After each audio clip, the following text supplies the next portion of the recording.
How's it going, everybody? I'm here to tell you about the new GAN 12 Pro Elite Max Explorer M. This cube is amazing. There's no better way to spend your $146.94. Okay, I stand corrected. Today we're going to be talking about how cubers spend their money on cubing. Now, obviously cubing is a very inexpensive hobby, but I think a lot of cubers still don't know how much they spend on cubing and how much you would need to spend to get a good set of cubes in a good setup. So that's what we're going to be investigating today.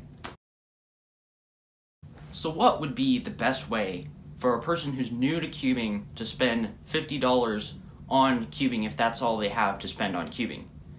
Well, it depends. You could go for a lot more variety of cubes that are cheaper, or you could do just a few cubes that are more mid-range price, or you could just mix and match those things. Oh, screw it, I'll just do the whole Qi EMS line. Yeah, that just gets you into a lot of events while not sacrificing performance, and it's still just a little bit under $50 if you buy them from the bundle. Now for the $100 budget, this is where things start to get interesting. So for 3x3, I'd stay on the low end and pick the RS3M 2020 plus the magnet kit for another extra $1. This is a flagship cube, but only $11 for at least for the plus version. And then for 2x2, 4x5, and 4x4, and 5x5, I'd pick the MGC because those are flagship level cubes at low prices. So kind of mid-range, but for big cubes, they're really not that expensive. And then I picked the Qi MS Pyraminx again, and then the YJ Youhu V2M Megaminx, again flagship level performance at a reasonable price.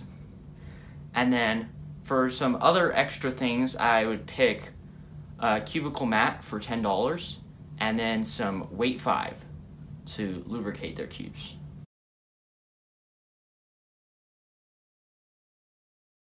Now I want to see how much my set of mains that I use would cost to see how much a full set of cubes for all the WCA events would cost, and plus the setup.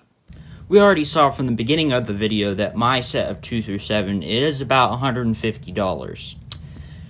But this is the Haze 7. It's outdated and it's $60. You can get an MGC 7x7, which is probably way better than it, for $25. Honestly, I don't even know why I haven't gotten it yet, but I just haven't.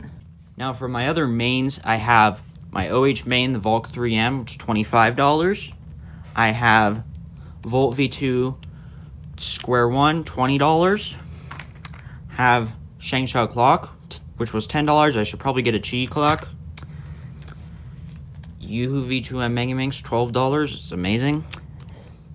Long magnetic Pyraminx from when I cared about Pyraminx. I think that was like $12 or something.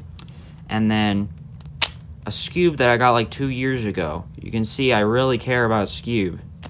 And these together are about $90 in total. And then other stuff, have all this lube that would probably be like $20. And then a mat, it's like $10. Snack mat, that's like either $30 or $40, I can't remember. So overall, seems I've spent about $300 on just my mains and my setup.